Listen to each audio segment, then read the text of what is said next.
Hello guys, मैं आपकी artist दोस्त हर्षा और आप सभी का स्वागत करती हूँ मेरे यूट्यूब चैनल पर। आज हम अपने वाटर कलर ट्रेनिंग को कंटिन्यू करेंगे और कुछ और वाटर कलर से रिलेटेड बेसिक लेकिन इम्पोर्टेंट टेक्निक सीखेंगे।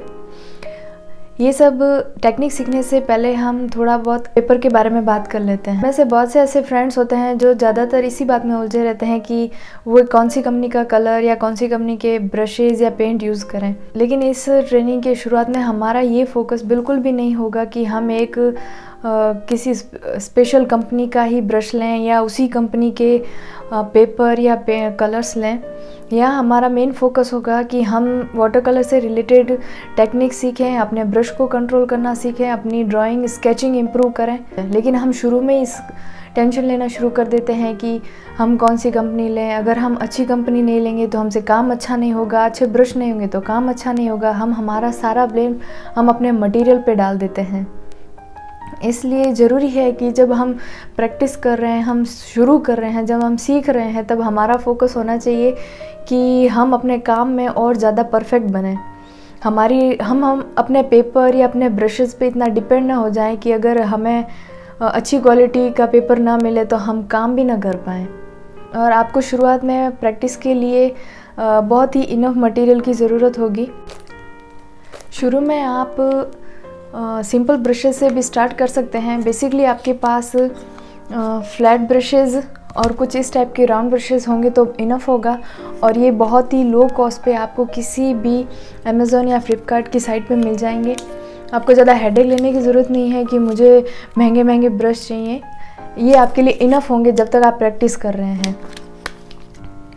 और उसके अलावा अगर पेपर्स की बात करें तो पेपर्स के लिए भी आपको ज़रूरी नहीं है क्योंकि कुछ वाटर कलर एक्सरसाइज ऐसी भी हैं कि जिन्हें हम अपने रेगुलर ड्राइंग पेपर पर भी कर सकते हैं। और कुछ एक्सरसाइज हैं जहां हमें कुछ मोटे पेपर चाहिए होंगे जिस पर अगर हम अगर वाटर कलर अप्लाई करेंगे तो वो पेपर 1-2 लेयर के बाद फटने नहीं चाहिए। इसलिए आप चाहें तो कोई भी, जैसे ये है या फिर ये, इस टाइप से कोई भी रैंडमली आप पेपर चुन लीजिए और अपनी प्रैक्टिस को कंटिन्यू कीजिए। आई होप कि आप मेरी बात को समझ पा रहे हैं और आप अपनी ट्रेनिंग की शुरुआत में ब्रशेज़ या पेपर पर बहुत ज़्यादा डिपेंड नहीं हो रहे हैं। इसकी बजाय आप अपने वर्क पर फोकस कर रहे हैं और अपनी प्रैक्टिस पर फोकस कर रहे हैं। तो इसी बात के साथ हम आज के टॉपिक को शुरू करते हैं, जो कि हमारी वाटर कलर टेक्निक्स है। तो चलिए उन्हें सीखते हैं। चलिए शुरू करते हैं आज की वाटर कलर टेक्निक्स। हमारी सबसे पहली टेक्निक है आज की ग्रेजुएटेड वॉश, या फिर ऐसे कहेंगे ग्रेडियंट वॉश। ये जो वॉश टेक्निक्स हम कर रहे हैं ये वेट ऑन ड्राई टेक्निक होगी। मतलब हमारा सरफेस होगा ड्राई और वेट सोर्स होगा हमारा ब्रश। इस टेक्निक का यूज़ ज़्यादातर हम वहाँ करते हैं जहाँ हमें किसी एरिया में एक डेप्थ का इफ़ेक्ट दिखाना हो। जैसे कि स्काई है जो हमें ये डार्क दिख रहा है लेकिन वो हॉराइज़न तक जाते जाते बहुत ही लाइट हो जाता है, जिससे हमें एक डिस्टेंस की फील आती है कि वो दूर है हमसे। तो ये वाला इफ़ेक्ट लाने के लिए हम इस वॉश टेक्निक का यूज़ करते हैं, जिसमें हम लाइट से डार्क की तरफ जाते हैं और डार्क स्ट्रोक अप्लाई करने के बाद अपने ईच स्ट्रोक में वाटर क्वांटिटी को बढ़ाते जाएंगे, जिससे कि हमें धीरे धीरे डार्क से लाइट की तरफ जाने में हेल्प मिलेगी।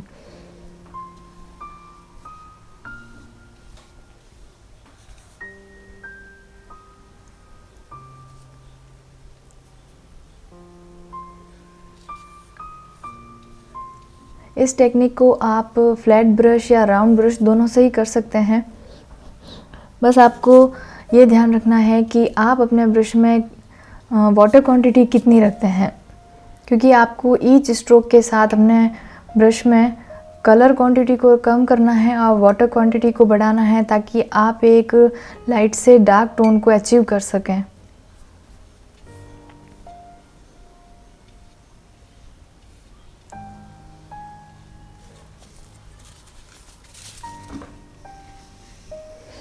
जब भी आप इस तरह से कलर को अप्लाई कर रहे हैं तो किसी टिश्यू से या पेपर से उनके किनारों को अच्छे से क्लीन कर लें, क्योंकि जब ये कलर टॉप से ड्राई होना स्टार्ट होगा तो ये बॉटम से टॉप की तरफ वापस से ब्लीड होना स्टार्ट हो जाएगा, तो आपके कलर में वेरिएशन आ सकते हैं।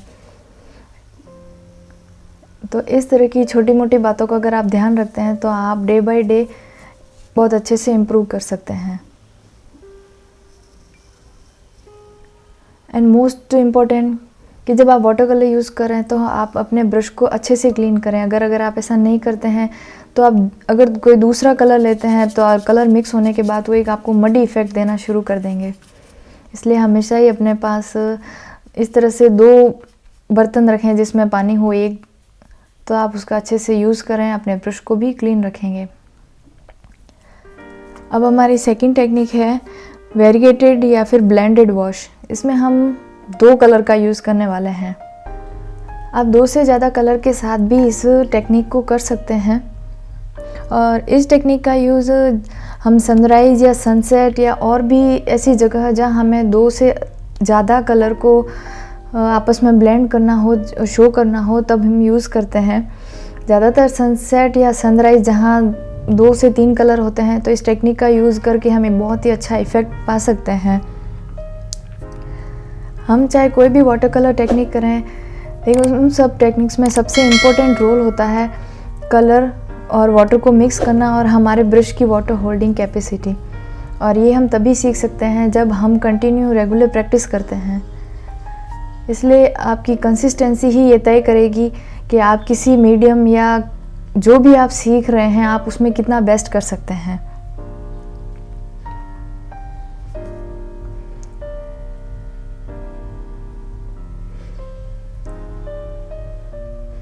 ये टेक्निक भी वेट ऑन ड्राई टेक्निक ही है, क्योंकि यहाँ हमने अपने पेपर पर कोई वाटर पहले से अप्लाई नहीं किया है, बस हम डायरेक्टली ब्रश के साथ स्ट्रोक लगा रहे हैं। अब हमारी नेक्स्ट टेक्निक है वेट इनटू वेट वॉश। जैसे हमें नाम से पता चल रहा है कि वेट इनटू वेट, मतलब इस बार हम अपने पेपर को पहले से वेट रखेंगे और उसके बाद हम उस पर कलर को अप्लाई करने वाले हैं।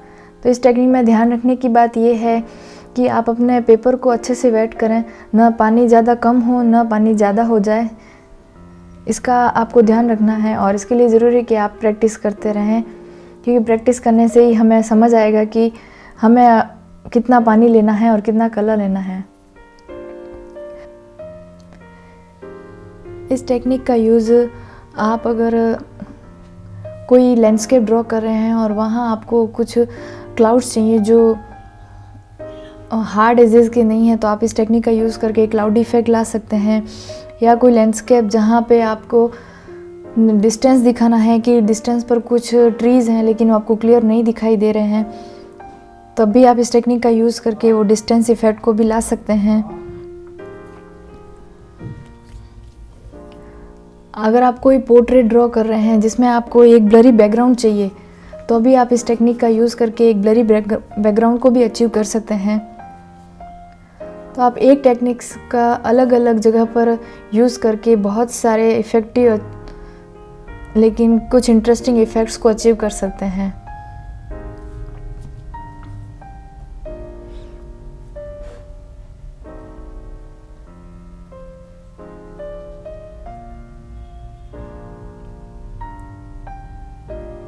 अब हमारी नेक्स्ट और एक फाइनल टेक्निक है ड्राई ब्रश टेक्निक। मतलब इस टेक्निक में हम अपने ब्रश में वाटर को बहुत ही ज़्यादा कम रखने वाले हैं, जिससे कि हम एक ऐसे स्ट्रोक हो जो डिसकंटिन्यू स्ट्रोक हो जब हम अपने ब्रश को पेपर पर अप्लाई करें। आप इसे फ्लैट ब्रश या राउंड ब्रश दोनों से कर सकते हैं। जैसे कहीं पे आपको ग्रास ड्रॉ करना है, किसी विंडो पर आपको कुछ शेडो दिखानी है जो या कोई स्पार्कलिंग ट्री फॉलिएज या स्पार्कलिंग सी दिखाना हो, तब आप इस टेक्निक का यूज़ कर सकते हैं।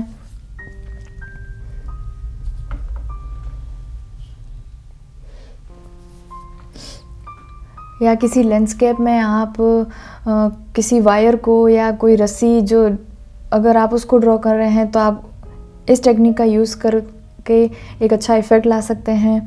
आपने कोई बिल्डिंग ड्रॉ करी है और उसकी विंडोज़ को दिखाना हो, तब भी आप इस टेक्निक का यूज़ कर सकते हैं।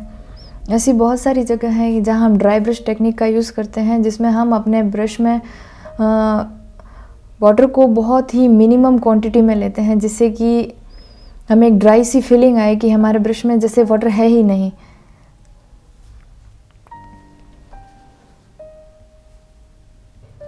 आई होप आपको आज का वीडियो पसंद आया और समझ आया होगा।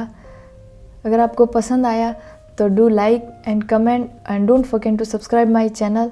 और बहुत जल्दी हम मिलेंगे एक नए और इंटरेस्टिंग टॉपिक के साथ इसी चैनल पर। तब तक के लिए thank you everyone and keep supporting me and keep creative, always be happy. God bless you all.